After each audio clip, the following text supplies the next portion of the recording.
Hi hello welcome to our channel. ఒక cinema hit అయినా ప్రాబ్లమే ఉంది పబ్లిక్కి కాదు, యూట్యూబర్స్కి. ఫట్ అయినా ప్రాబ్లమే ఉంది. ఫట్ అయితే ఎలాగో వీడు ఏం తెచ్చిపెట్టేది ఉండదు. ఉల్టా డిస్ట్రిబ్యూటర్స్ లాస్ అయిపోతారు. ఇంకా వాళ్ళ కష్టం పోతుంది, అన్నీ పోతాయి. నిర్మాత సేపుకుంటాడు.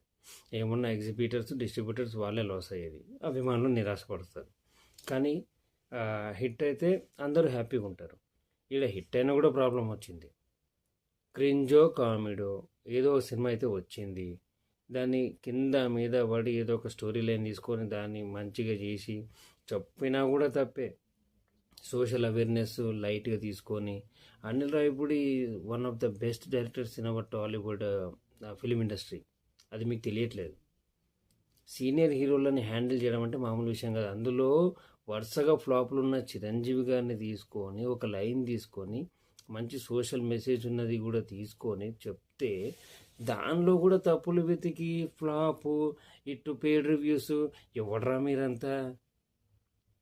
నిజంగా చాలా అందుకే కోర్టు నుంచి స్టే తీసుకొచ్చినట్టు మీలాంటి వాళ్ళు ఇట్లా అరుస్తారని చెప్పి బుక్ మై షోలో తీసి పడేసారు.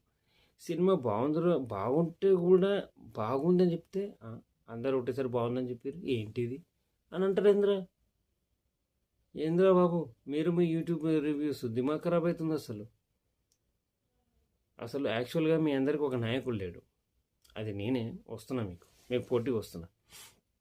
ఎప్పుడు చూడు సినిమాని చంపాలో ఎట్లా చంపాలని చెప్పి ఆలోచిస్తుంటారు అందరు ఫాల్తుగల్లారా. అరే హిట్ అయిన ప్రాబ్లమే, ఫట్ అయిన ప్రాబ్లమే. కూడా హిట్ అయితే ఎందుకు హిట్ అయిందని కారణాలు, పోతే నాకు తెలుసు పోతుందని అని చెప్పడానికి. వాహ్, యాంటీ ఫ్యాన్స్ కంటే ఘోరం ఏంటంటే యూట్యూబ్ రివ్యూస్ ఇచ్చేవాళ్ళే అనుకుంటా నాకు తెలిసి. మ్యాక్సిమం నిజాలు తక్కువ, అబద్ధాలు ఎక్కువ. సినిమా బాగాలేదని కూడా అన్నాడు. నేనే చెప్పిన అబో యావరేజ్గా ఉంది మూవీ, బాగుంది, ఫ్యాన్స్కి అయితే ఇక బ్లాక్ బస్టర్ అని. ఇక ఇంత ఘోరంగా ఉంటే చాలా కష్టం. అసలు అంత మంచి సినిమాని అంత మంచిగా ఎగ్జాక్ట్ చెప్పడస్ మూవీ యునానిమస్ బ్లాక్ బస్టర్ నేను చెప్పాను. అబోవ్ యావరేజ్ మూవీ నార్మల్ ప్రేక్షకునికి, ఫ్యామిలీస్కి అయితే మంచి హైఫెస్ట్ మూవీ. ఇక ఫ్యాన్స్కి అయితే ఇక నెక్స్ట్ లెవెల్ మూవీ ఫ్యాన్స్కి. ఇక ఫ్యామిలీస్కి అయితే మంచి హైఫెస్ట్ మూవీ. కంపల్సరీ చూడొచ్చు, మంచి మూవీ. ఇంకా మీరు చూడండి ఈ సంక్రాంతి అన్ని మూవీస్లో ఒకటి రవితేజ గారి మూవీ, ఒకటి చిరంజీవి గారి మూవీ కంపల్సరీ ఎక్కువ షేర్ తీసుకొచ్చి పెడతాయి. ప్రభాస్ గారి మూవీ ఎలాగో చెడగొట్టారు, ఇదైనా చెడగొట్టకండి ప్లీజ్. It's humble request. మీరు మీ యూట్యూబ్ రివ్యూలు సాగుకొడుతున్నారా బాబు. మీ రివ్యూలు చూడలేకనే నేను సినిమాలు చూసి రివ్యూలు చెప్తాను ఇప్పుడు బాగుంటుంది అని.